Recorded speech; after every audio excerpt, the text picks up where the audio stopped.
Hi everyone, I'm Jake. I work in the technical solutions team on Christina's team, and I've been working with OpenAthens for around a total of 3 years now, I think. I hope you've had a great time so far. I'm really excited to be here. And my name's Joe. I work on the service desk. I've been with OpenAthens actually a year today, which I realised means I normally need to buy cake, so sorry. Yeah, I'm sure some of you have spoken to me in the past, and hopefully we can continue that relationship. Okay, so today we're going to talk about OpenAthens by using either existing or some of the new features, and we will have some time at the end for questions. And of course, me and Jake are going to be floating around, and we've got our email addresses on the slideshow now, if you want to contact us outside of this presentation. Yeah, so first of all, I want to talk about some of the day-to-day problems I think people that work with OpenAthens tend to face. I know that quite a lot of problems and issues have been discussed today, so maybe these are the solutions you're looking for. So first of all, I want to talk about updating links. Librarians tend to find themselves updating links all the time. So that could be like waithless URLs or anything like that. Yeah, so these links allow people to access resources through the library login system, such as OpenAthens. So the second point I want to talk about is maintaining usernames and passwords. Hours can be spent basically just adding accounts, updating accounts, finding passwords.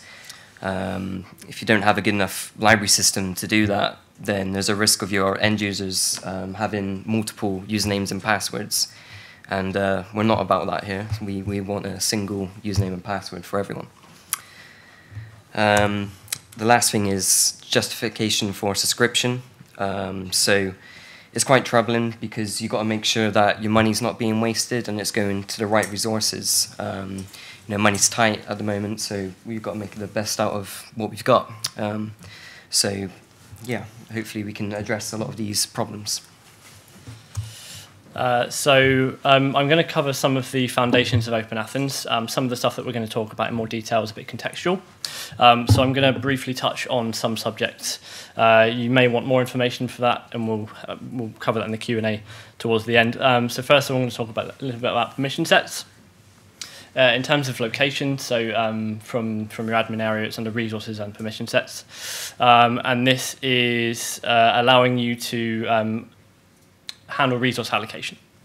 So if you have specific users that you want to access specific material, you would go ahead and use permission sets, allocate the relevant users to those permission sets, and they will only have access to what they should have access to.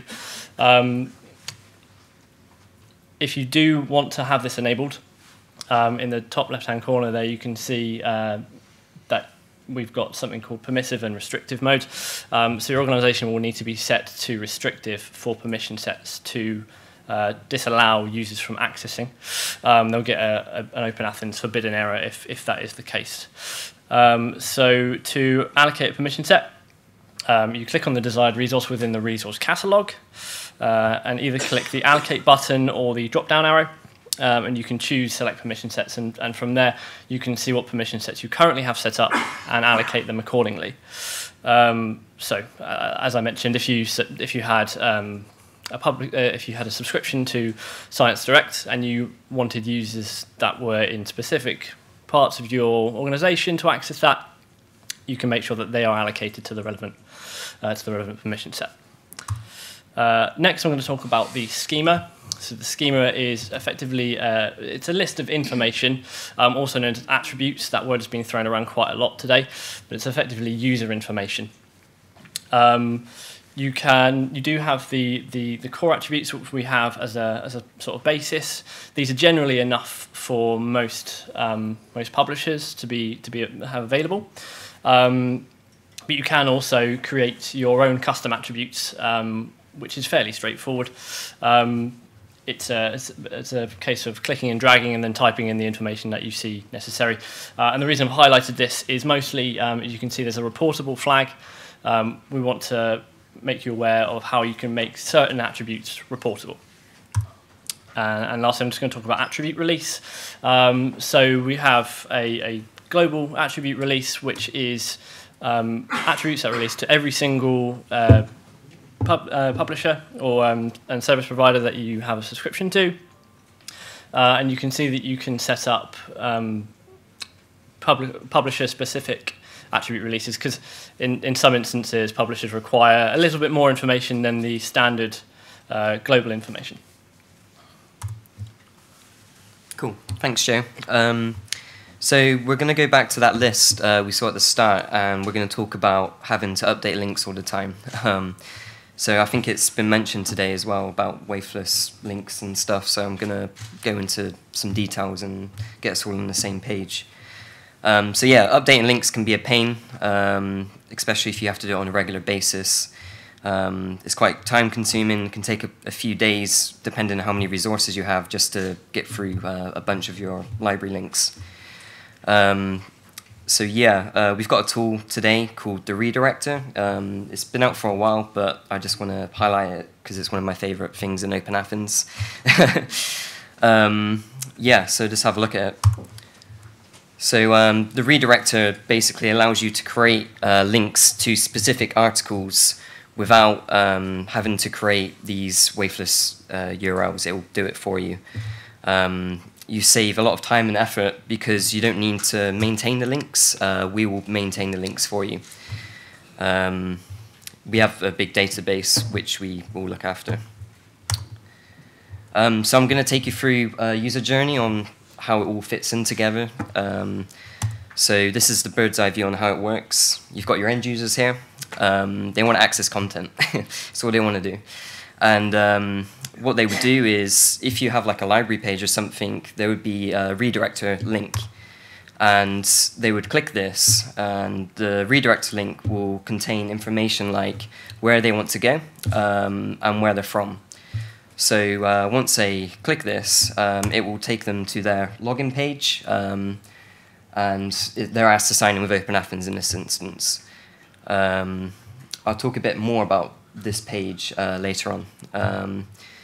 Cool. Okay, so the last step is, oh yeah, sorry, if they've already logged in, they wouldn't even see the login here, so they will just go straight through. Yeah, so then once they've logged in, or if they already have a session, they get access to content, and again, that was the goal from the start, so it makes it a lot easier. So I'm just going to go through how to create redirector links in the admin area. So you click resources and then the link generator. You get this dialog box pop up, and at the top there I'm using Science Direct as an example. You pop your target into there, so whatever website you want to protect with OpenAthens, you click the generate link button and it gives you the OpenAthens link, which then you can put wherever you want to put. Preferably somewhere your end users could access easily. If you've got a big list of these links, which is quite common, at the bottom there you can choose a file and upload a bunch of links at the same time, so you don't have to do them one by one. If a resource isn't covered by us yet, then you get an error at this page which will say, hey, we don't recognize this URL, so we can't give you a link for it. Yeah. So I'm just going to break down what the actual link is. Sorry if it's a bit small. So this is an example OpenAthens redirector link, and yeah, so I would have got that from the tool, obviously. So I've broken the link into 3 sections. The section 1, the green section, is just the redirector itself. There's not much special about that, it's just the redirector. The section 2, the blue one, where it says your domain, that tells us what domain to use on our system. So if this was a link for your site, it would be your admin area domain. The when you're using the tool to generate your links, that gets put in for you, so you don't have to know what your domain is. We already know that. And section 3, the last bit, is the site you actually want to send your users to. So you might have noticed that it's changed a bit. It's got some percent encoding going on there. The redirector will do that for you as well. You don't necessarily need to understand how that works. We just do it for you. So yeah, this link format doesn't change, which is great, because if you have the problem with a lot of wafeless URLs is that they all use different kind of syntaxes for each publisher. So you have to work out what syntax to use, and it can get quite confusing. So with this, you don't have to worry about that, because we do that on the back end. And over to Joe. Cool. So budgeting can be a major issue for any organisation.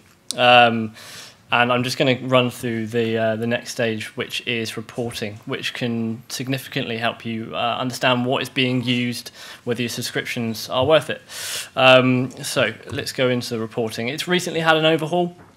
A lot of you that already use OpenAthens may have already seen this, but if you've not, this is the shiny new reporting interface.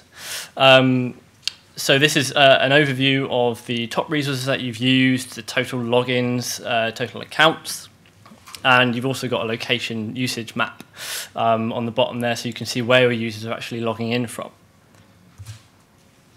So let's take a look at some of the options that you have when you come to the reporting. You've got 3 different sections under accounts, which is totals, authentications, and usage. So currently we're looking at the totals view, and this is where you can see the total number of your accounts for different accounts, such as local, personal, hosted, and you can even see access and self-registration down there as well. You can break down the data in all of our views to get more specific reports, so you could break down the data to show personal accounts versus local accounts, for example. The next view is accounts authentications. This shows you the logins from across all of your accounts. For example, you can see how many accounts failed to log in due to a bad password, or how many expired accounts tried to log in. You may have noticed that there is a dotted line underneath the block line. This signifies unique usage. So if one user has logged in 3 times, that will give you the block line. However, that would only be one unique login, which will give you the dotted line underneath. So with the usage, as the last option under account, you can see the successful logins. In this screenshot, you can see that we've broken down the logins by job roles. And this lets us see the users that are actually accessing the system. We're able to click individual colours as well to compare between, say, nurses or medical interns. So when you break down the data, you're able to select from multiple options. In this screenshot, just bear in mind, this is not the default. There is a few more added attributes in there. So you might want to get individual usage stats. If this is the case, then you can do that. You can do that via the schema editor, where you can make attributes reportable, and then you'll be able to run reports based on this individual usage rather than an overall usage. With that said, we do need to make you aware that GDPR is a thing. So when it comes to actually doing these usage reports on individual users, you need to have consent from all of your users within your organization before you can do so. Otherwise, you're not allowed to do it, unfortunately. So we're now going to look at just the resources as well. So this is the usage per resource, and this will show you the number of logins to a publisher. Now bear in mind, we can only provide stats to the login of the publisher themselves and not the articles that they come off from there, because we effectively do the authentication to that publication. So unfortunately, we can't report on things like journals. And you can use this as well to compare counter reports to see how worth your subscriptions are, how much people are actually using the subscriptions that you have. Now there is another version of this view as well. In the top left-hand corner there, or your top right, sorry. you can see that you can change the chart to a bar graph rather than the line chart if you prefer it in a different view. And finally, you want to be able to save and schedule these reports. So you do this from the Save Reports button on the bottom there, and this will bring up all of the reports that you have saved. To do this, you can click on either the clock, which will save your report. That's not right. Schedule your report. Or you can click on the down arrow that will save your report, and that will go into that section there. So you can click on either of those two buttons. This will be available throughout the whole reporting interface. You've got the option of granularity in the name of the report. You can go monthly, weekly, daily. You can also send these reports to other people rather than just yourself. And finally, you can edit these scheduled reports. So if someone new has joined the organization or you want to change the granularity of this data, you can click on the ellipsis on the right-hand side and click on the edit option, which will reopen this window here. Cool. Thanks, Joe. So on to the last problem we're going to cover is maintaining usernames and passwords. So basically, something I've learned from experience is that people don't remember their usernames and passwords. So when you give another set of credentials to a user, then they've just got one more thing to forget, basically. So with OpenAthens, you've got the freedom now to plug in your local usernames and passwords. So if you've got local systems, then you can connect that into OpenAthens, and I'll talk about this now. So local directory integration, these are all services that you can connect into OpenAthens today. And say if your users lived in these directories, they would just need to use that account to log in instead of an OpenAthens account. So some of the systems here might be familiar to you, like Azure and SAML and LDAP, and Circe's there, I think, as well. Yep. So let's talk about how to add a connector. So in the admin area, you click Management and then Connections. And then from here, you have the option to add a connection. So you get this little dialog box pop up, and you can choose what your local system is. I think the first time you do this as well, you would probably need someone from your IT team to help out, because there's a bit of technical kind of stuff you need to get sorted first. This is an example of an ADFS connection with the information already filled out. And this information here, yeah, you can collaborate with your IT team to work it out. We're also happy to help set up connections as well. Yeah, sure. We do use ADFS. Does it affect your statistics and the user information you can see? Yeah, okay, sorry. Could you repeat the question again? Sorry, we do use ADFS. Yeah. Does it affect your user statistics and what detail you can see for your user attributes if you use a third party for your user? Okay, so I'm just going to repeat the question. So that's, you're already using ADFS, and you're wondering if the attributes from ADFS can be reported on in the admin interface? Yeah. You can mark attributes as reportable in the schema, and then you can reuse that into your reporting. So I can probably talk to you after if you want, and we can show you how that works. Yeah, so tying into that, essentially, we read attributes from the ADFS server into OpenAthens. So whatever your IT team is sending to OpenAthens is what we can use in our system. We can either use that information inside of OpenAthens for things like reporting, or we can send it on to publishers. There's a full control of this, so don't worry, we're not going to send everyone everything.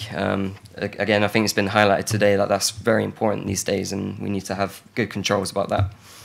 I think you have a question at the back, but would you mind if we get to the end, and because we've got a little bit of time then for questions. Yeah, so this is that user journey, again, that we've come back to, and you'll notice here that the login section is a local Google login page. So if you are using Google as your IDP, then yeah, this will be familiar to your end users, and they won't be surprised when they see an OpenAthens login page. It will be familiar to them because that's what they normally use. Yeah. So again, that might be a bit small. Sorry about this.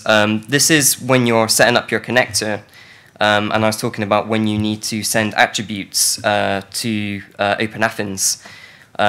You have to do a thing called mapping. So this is on the same ADFS setup. There's just a little tab there called attributes which you can click. And yeah, as you can see here, we've mapped some attributes. Once you've done this once, you don't have to do it again. So you kind of set it up and kind of forget about it. It's great. Yeah, and generally our team, the technical solutions team and an IT person from your institution would normally help set this up. So yeah, at the start we mentioned permission sets. So you can actually automate mapping of permission sets. So instead of going into every single user and trying to assign them a permission set, if you've got like 5,000 users, you want that done automatically. You don't want to click that many times. So yeah, you can make rules based on the attributes you're sending to OpenAthens. So if you're sending an attribute like department, you could say, okay, if this department attribute contains staff, then assign the staff permission set. Same with students or however you want to do it, really. It's quite flexible. Yeah, so to summarize everything, we've gone through the 3 issues and those are 3 solutions to them. I hope you found this presentation informative and that you're all OpenAthens experts now. But if you've got any questions, and we'll go through some now, yeah, feel free to grab us at any time or, yeah. Thanks for your time. Yeah, thank you.